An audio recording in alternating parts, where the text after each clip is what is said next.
دنیا میرے آگے میں ایک مرتبہ پھر آپ کا خیر مقدم۔ ویسے میں آپ کو ایک بات بتاؤں مشتاق، چونکہ میں سمجھتا ہوں کہ پاکستان یہ جو سارے کاغذات آئے ہیں نا 72,000 کے قریب جو پبلک ہوئے ہیں اور باقی ابھی انہوں نے کچھ روکے ہوئے ہیں،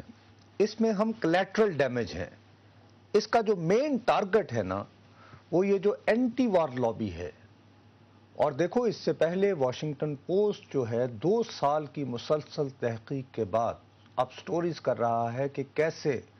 دنیا کی سب سے طاقتور جمہوریت یونائٹڈ اسٹیٹس آف امریکہ ایک نیشنل سیکیورٹی اسٹیٹ میں بدل رہی ہے، جن کے انٹیلیجنس ادارے، جس کا ملٹری انڈسٹریل کمپلیکس جو ہے وہ ہاتھوں سے نکل رہا ہے۔ بڑی ڈیٹیل وہ کام کر کے انہوں نے دیا ہے۔ ساتھ میں یہ آ گئی ہیں جس میں زیادہ تر جو دستاویزات ہیں ان کا فوکس اس بات پہ ہے کہ کیسے سویلین کیجویلٹیز ہو رہی ہیں، کیسے برے طریقے سے یہ جنگ لڑی جا رہی ہے، اس کے پیچھے کوئی اسٹریٹجی نہیں ہے۔ اور اس کا جو نقصان ہے میں سمجھتا ہوں کہ اوباما ایڈمنسٹریشن کو شاید ہم سے کہیں زیادہ ہوگا، کیونکہ نومبر میں وہاں پہ الیکشن ہونے ہیں ابھی مڈ ٹرم کانگریس کے سلسلے میں، ٹھیک ہے نا، وہ ہو گئے۔ لیکن ان دا پروسیس دیکھو پروفیسر خورشید صاحب بڑی نپی تلی بات کرتے ہیں۔ جب میں نے انہیں کہا کہ سر یہ جو ایک دم سے بلڈ ہو رہا ہے کہ اس طرح تو نہیں ہے کہ ان کا بھی مزہ نہیں آیا ہے نورو والوں کا، تو انہوں نے ایک فقرے میں بالکل انہوں نے کہا کہ دکھتی رکھ کی آپ نے بات کر لی۔ اب یہ جان بوجھ کر پیسے بھی اسی لیے روکے بیٹھے ہوئے ہیں۔ مجھے اچھی طرح یاد ہے آج سے چند روز پہلے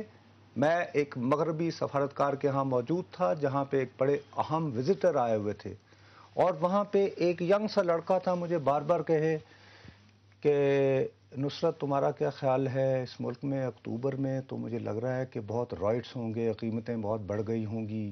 اور مہنگائی بہت ہوگی، بے روزگاری شدید ہوگی، جی ایس ٹی بھی لگ گیا ہوگا، ویلیو ایڈڈ ٹیکس، تو پھر کیا ہوگا؟ پھر تو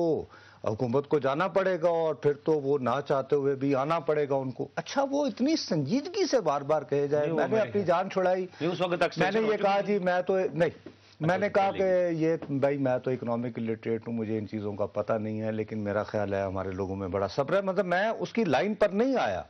لیکن وہ باقاعدہ ہنٹ کر رہے تھے موصوف مجھے کہ اکتوبر میں بہت زیادہ یہاں پہ فسادات ہوں گے، خانہ جنگی کی صورتحال اللہ نہ کرے، پہلے سے مطلب اس پہ وہ تحقیق کر رہے تھے۔ ہی ہم اب دیکھیں دیکھو شیرپال صاحب بجلی بڑھا دی، ابھی اکتوبر میں پھر یعنی ہر کل 10 روپے بڑھائے چینی کے بڑھا رمضان کے ساتھ ساتھ، ابھی نہیں باقی چیزیں بھی مہنگی ہو گئی ہیں، اب اس کے ساتھ ہے اس کا ہوگا پھر اثر آئے گا نا۔ اور اس میں آپ کی حکومت کیا کر رہی ہے؟ مجھے ہماری حکومت اچھا مجھے عادت ہے، ریاض کو پمپ کر رہی ہے، مجھے یہ عادت ہے کہ میں کبھی اکانومی ٹھیک کرو، سنو میں کبھی جب تک مجھے بات کنفرم نہ ہو میں صاف کہتا ہوتا ہوں کہ یہ میری خبر ہے، لیکن حضور ابھی مجھے یہ ایک ایس ایم ایس آیا ہے جس میں ایک بندے نے کلیم کیا ہے کہ سندھ حکومت نے کانٹریکٹ دیا ہے ڈے لائٹ پاکستان ایک کمپنی کو، ٹھیک، یہ کمپنی جو ہے یہ سید قائم علی شاہ وزیر اعلیٰ کے بیٹے اس کے روح رواں ہیں، ٹھیک ہے، اور یہ کمپنی جو ہے یہ سٹاف ہائر کرے گی، وہ جو لگنا ہے نا V A T G S T, ٹھیک، کیونکہ آپ صبح خود مختاری آ گئی نا ماشاءاللہ، اس کے لیے جو لوگ بھرتی کرنے ہیں، تو اس میں تو زرداری صاحب کہہ رہے تھے کہ ویٹ لگانے دیتا، آپ سے جب اس طرح کی باتیں اگر سچی ثابت ہوں گی، میں ابھی بھی کہہ رہا ہوں کہ ایک بندے نے کہا میں نے کنفرم نہیں کیا لیکن انہوں نے نام لیا ہے ڈے لائٹ پاکستان، آپ اگر ان چکروں میں پڑے ہوئے ہیں بجائے فوکس کرنے کے، آپ کے انڈر کراچی میں ٹارگٹ کلنگ ہو رہی ہے اور یہاں سے رحمان ملک صاحب کو جانا پڑتا ہے، کہاں کی صوبائی خود مختاری کے مرکزی وزیر داخلہ کو جانا پڑے، اب مجھے ان کی پرائیورٹیز دیکھو، ترجیحات دیکھو یار۔ نہیں شرمندگی یہ ہوتی ہے کہ وہ کہتے ہیں کہ بیان آتا ہے کہ جی اب یہ جو ٹارگٹ کلنگ ہے نا اس کا خاتمہ آصف علی زرداری صاحب کی وہ جو سالگرہ ہے نا اس کا تحفہ ہے۔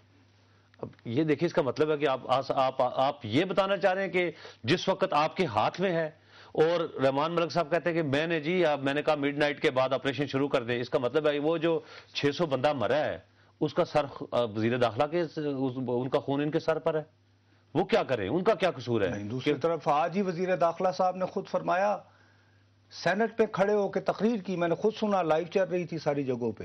کہ 1 لاکھ آباد کار جو ہیں منتقل ہو چکے ہیں کوئٹہ سے، یہ اس سے بڑی شرمندگی کی بات کیا ہے؟ اب اس کا جو اب اے این پی اور یعنی ہمارا بارڈرز پہ کیا ہو رہا ہے، انٹرنیشنلی ہمارا کیا امیج بن رہا ہے؟ یہ جو لیکس آئی ہیں اس سے پہلے امریکی حکام ہمارے بارے میں کیا کہتے ہیں؟ اوپر سے ہمارا آپ دیکھیں کہ ایم کیو ایم کہہ رہی ہے کہ اے این پی ٹیررسٹ ہے، اے این پی کہہ رہی ہے ایم کیو ایم ٹیررسٹ ہے. پنجاب کے حالات آپ دیکھیں کہ وہاں پر یعنی کس طریقے سے ایک دوسرے کے خلاف بلیم گیم ہو رہی ہے. سندھ میں یہ تین پارٹیاں مل کے اس طرح شو کریں، بھائی قبضہ گروپ ہے تو تینوں کے اندر ہے، ٹھیک، اگر بدماش ہے تو تینوں کے اندر ہے، شریف لوگ ہیں تو تینوں کے اندر ہمیں کہا کیمرے پہ کہا کہ ہر جماعت میں ایک اب ہمارے وزیر داخلہ صاحب کہیں جی میرے پاس تو کچھ بھی نہیں ہے، صوبائی وزیر مرزا صاحب کی بات کر رہا ہوں. بھائی آپ کو کیوں نہیں مارا تو عام غریب جاتے، کس بڑے آدمی کو کسی نے ہاتھ ڈالا ہے؟ یہ سارے اوپر سے مل کے بیٹھے ہوئے یہاں پر بات کرتے ہیں، ایک کو کہتے ہیں تو آپ دہشت گرد ہیں، ہمیں تو سارے